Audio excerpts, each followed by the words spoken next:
بسم الله الرحمن الرحيم يا بني إنها إن تك مثقال حبة من خردل فتكن في صخرة أو في السماوات أو في الأرض يأت بها الله إن الله لطيف خبير يا بني أقم الصلاة وأمر بالمعروف وانه عن المنكر واصبر على ما أصابك إن ذلك من عزم الأمور ولا تصعر خدك للناس ولا تمش في الأرض مرحا إن الله لا يحب كل مختال فخور واقصد في مشيك واغضض من صوتك إن أنكر الأصوات لصوت الحمير ألم تروا أن الله سخر لكم ما في السماوات وما في الأرض وأسبغ عليكم نعمه ظاهرة وباطنة ومن الناس من يجادل في الله بغير علم ولا هدى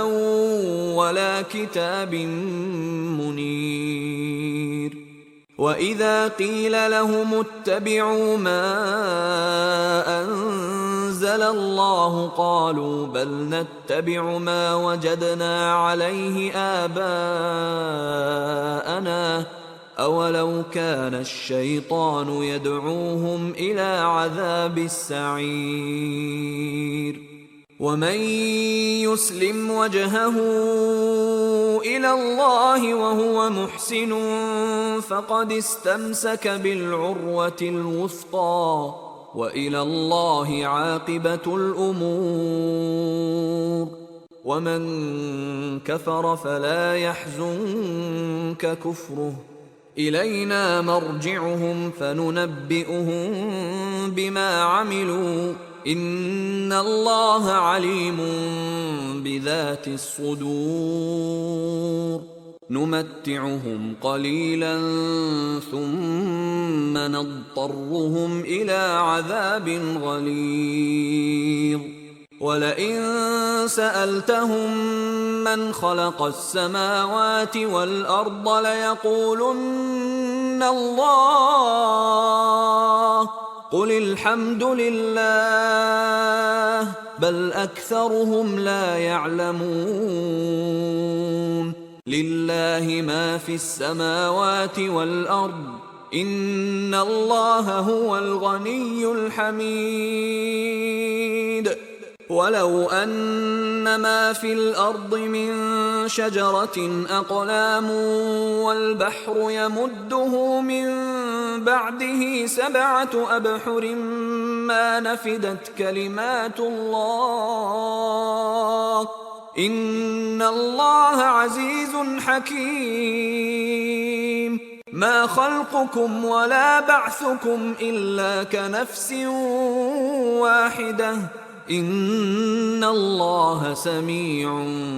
بصير ألم تر أن الله يولج الليل في النهار ويولج النهار في الليل وسخر الشمس والقمر كل يجري إلى أجل مسمى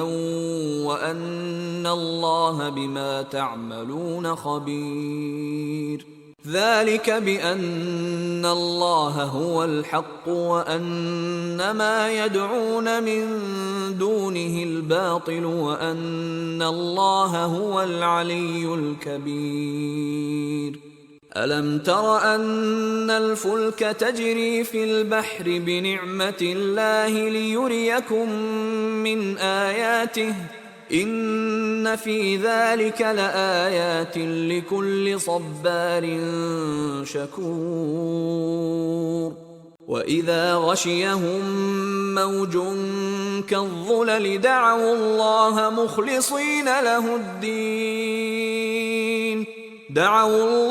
مخلصين له الدين فلما نجاهم إلى البر فمنهم مقتصد وما يجحد بآياتنا إلا كل ختار كفور. يا أيها الناس اتقوا ربكم واخشوا يوما لا يجزي والد عن ولده ولا مولود هو جاز عن والده شيئا إن وعد الله حق فلا تغرنكم الحياة الدنيا ولا يغرنكم بالله الغرور. إن الله عنده علم الساعة وينزل الغيث ويعلم ما في الأرحام وما تدري نفس ماذا تكسب غدا وما تدري نفس بأي أرض تموت إن الله عليم خبير.